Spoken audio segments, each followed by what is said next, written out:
Imagine a sports brand so colossal that it generates over $140 million every single day. Its gear is worn by the most iconic athletes in modern history, from Michael Jordan, Cristiano Ronaldo, and LeBron James, to Rafael Nadal and Serena Williams. Its simple curved logo is recognized in almost every country, stadium, and playground on Earth. It is not just a sportswear company, it is an omnipresent cultural religion. But what if I told you that the man who built this $50 billion empire started as a completely broken, failed athlete? A painfully shy, introverted kid who was terrified of public speaking. A young man who started his business by telling a massive lie inside a smoke-filled Japanese boardroom, and who spent years driving between high school tracks selling imported shoes out of the rusted trunk of his beat-up car in the pouring rain all day. In 1962, you were 24 years old, standing on a wet cinder track in Oregon with tears in your eyes, watching your lifelong dream die in the dirt. This is the incredible, untold story of how you turned a $50 loan, a series of near-fatal bankruptcies, and a life of constant rejection into the greatest sports empire in human history. Chapter 1: The Graveyard of Dreams. It is 5:45 a.m. on a freezing Tuesday morning in the autumn of 1962. You are 24 years old. You are on your knees in the mud next to a wet cinder track in Oregon. Your lungs are burning like raw meat, your ribs ache from coughing, and you are vomiting bitter black coffee into the grass. For 7 long years, you dedicated every waking second of your youth to a single obsession. You wanted to become an elite, world-class distance runner. You gave up parties, sleep, and comfort. You ran until your shins developed microfractures. You ran through blistering summers and sub-zero winter blizzards under the unforgiving eye of your college coach. And on this cold morning, as you click your stopwatch with numb fingers, the brutal reality finally crushes you. You look at the numbers. You run the math in your head. You are fast. You are one of the best runners in the state, but you will never make the Olympic team. You are good, but you will never be truly great. In the brutal world of athletics, being good means you are entirely forgotten.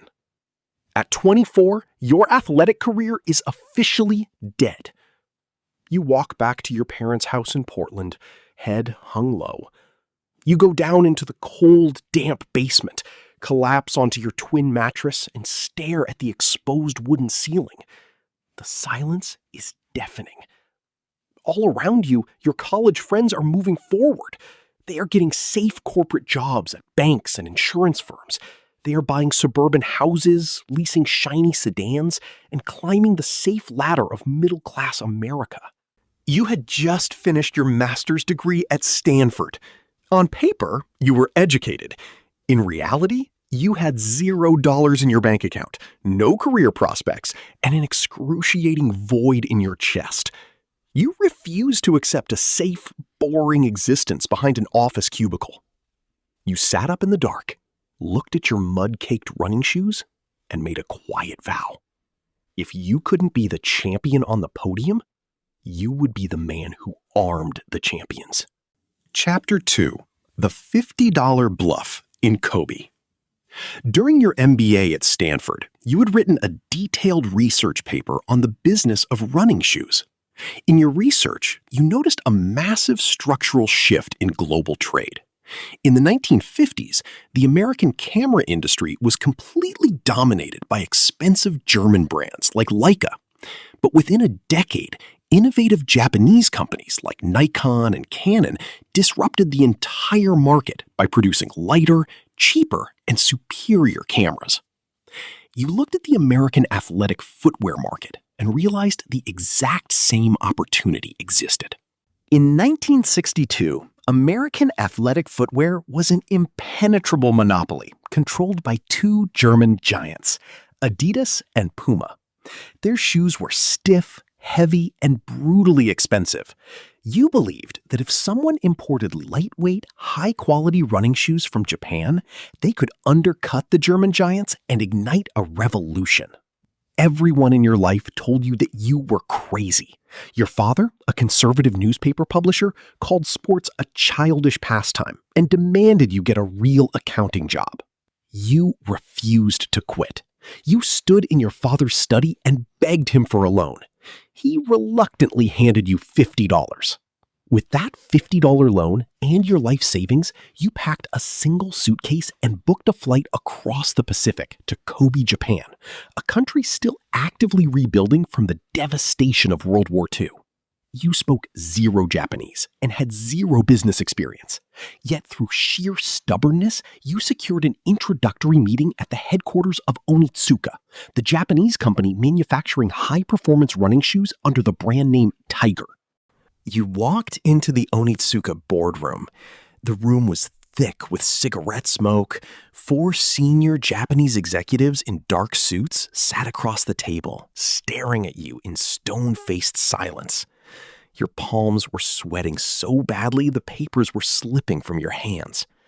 Right at the start of the meeting, the lead executive leaned forward, adjusted his glasses, and asked, "Mr. Knight, what American company do you represent?" Your heart stopped. Blood rushed to your ears. You didn't have a company. You didn't have an office. You were just an unemployed kid living in your parents' basement. In a split second of sheer panic, your mind flashed to your bedroom back in Portland, staring at the blue track ribbons you had won in high school races. You looked the executive in the eye and blurted out, "I represent Blue Ribbon Sports of Portland, Oregon."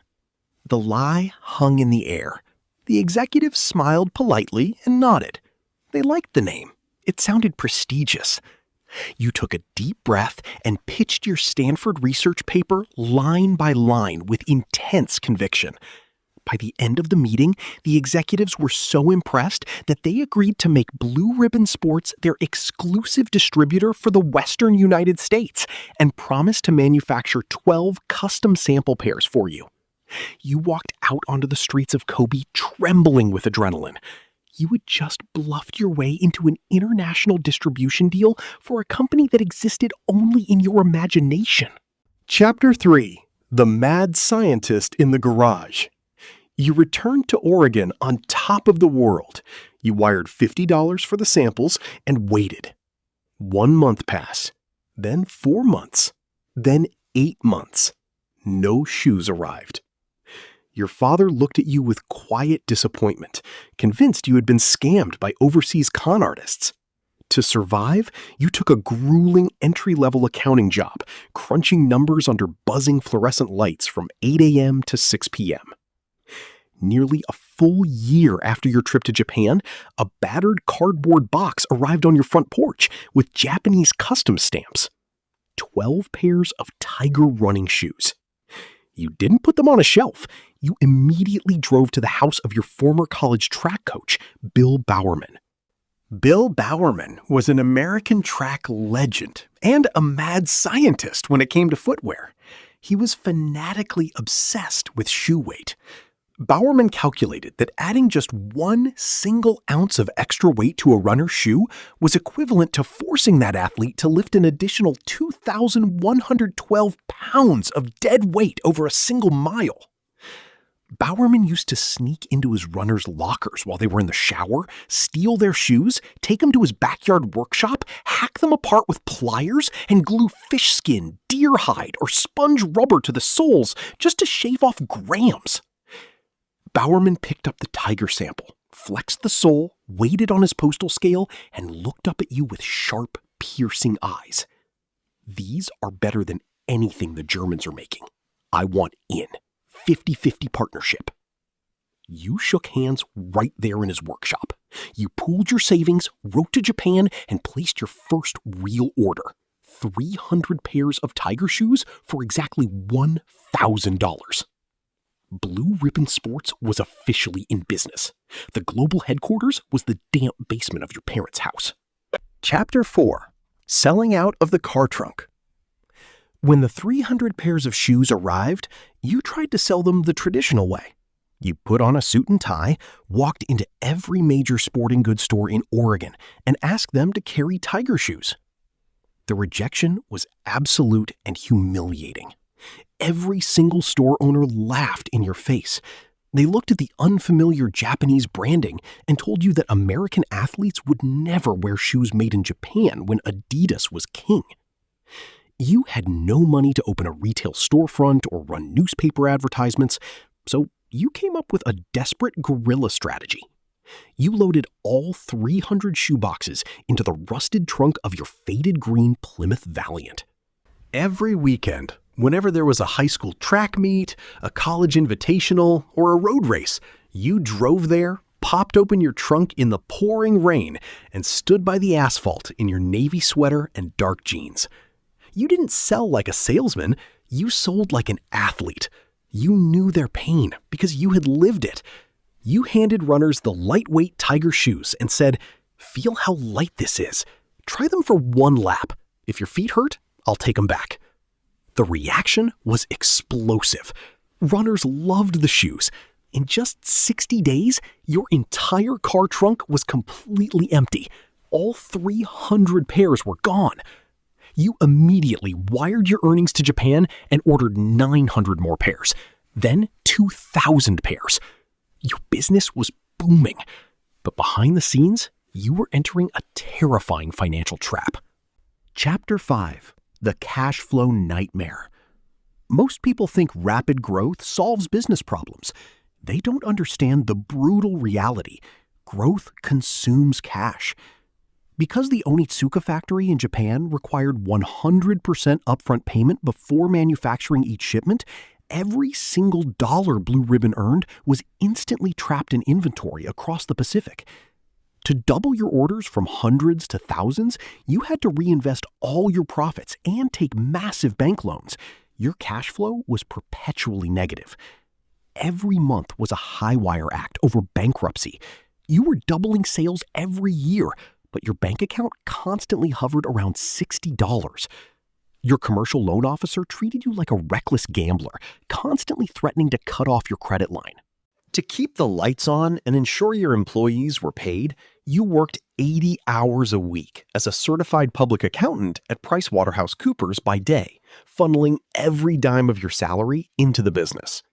At night, from 7 p.m. to 3 a.m., you packed shoeboxes in your parents' basement alongside your first employee, Jeff Johnson.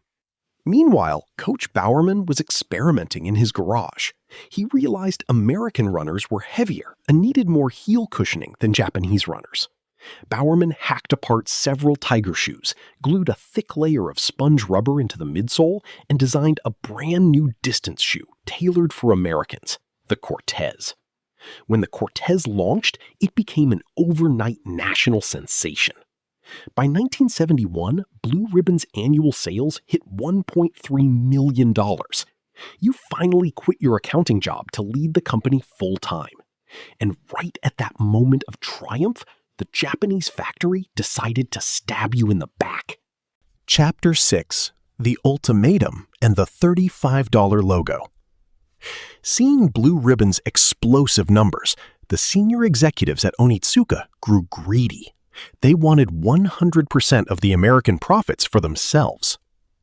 In early 1971, an Onitsuka executive flew to Oregon and delivered a cold, brutal ultimatum. Sell 51% of Blue Ribbon Sports to Onitsuka at a heavy discount, or we will cancel your contract, give your distribution rights to your competitors, and bankrupt your company. They thought an introverted accountant in a hoodie would roll over and surrender. Instead, you called an emergency meeting with your small team of misfits in a cheap motel room. You looked at their exhausted faces and said, "The time to sell someone else's brand is over. We build our own." You cut ties with Onitsuka on the spot, risking total liquidation. You found independent manufacturing factories in Mexico and Taiwan, but you needed a brand new identity immediately. You hired a broke graphic design student at Portland State University named Carolyn Davidson. You told her you needed a simple logo that evoked speed, motion, and flight. She sketched a curved checkmark silhouette. Under extreme pressure, with factory deadlines looming, you handed Carolyn a check for $35 and said, "I don't love it, but maybe it will grow on me." That $35 sketch became the swoosh, the most famous logo in human history. Next was the name. Your team argued for days. You wanted to call the company Dimension 6. Then, on the morning of the factory deadline, Jeff Johnson woke up from a vivid dream. He suggested the name Nike, the ancient Greek winged goddess of victory. On May 30th, 1971, Nike was officially born. Chapter 7. The Rebel Endorsement and Wall Street was war. Nobody had ever heard of Nike. You had no budget for television commercials, so you pioneered an entirely new marketing philosophy, the Rebel Endorsement. You signed an outlaw, long-haired American distance runner named Steve Prefontaine for just $5,000 a year. Prefontaine ran with unmatched fury and charisma, famously saying, "A lot of people run a race to see who is fastest. I run to see who has the most guts." When Prefontaine raced in Nike shoes, stadiums erupted. Young runners across America rushed to buy the exact same pair. By 1980, Nike went public on Wall Street. With 2,700 employees and $270 million in sales, Nike officially dethroned Adidas to become the #1 athletic brand in America. You thought the war was won. You were wrong. Chapter 8. The Reebok Collapse and the Jordan Gamble. In the mid-1980s, corporate complacency almost destroyed everything you had built. Nike was purely focused on elite athletic performance. Meanwhile, a massive cultural shift was happening: aerobics and street fashion. A rival company named Reebok launched soft leather, stylish aerobic shoes in vibrant pastel colors. Nike dismissed Reebok as a cheap fashion fad. It was a catastrophic mistake. In 1986, Reebok surpassed Nike as the largest shoe company in the world. Nike sales plummeted. The company recorded its first devastating quarterly losses in history, and you had to lay off hundreds of loyal employees. Sitting alone in your office at midnight, facing collapse for the second time, you took the greatest gamble in sports history.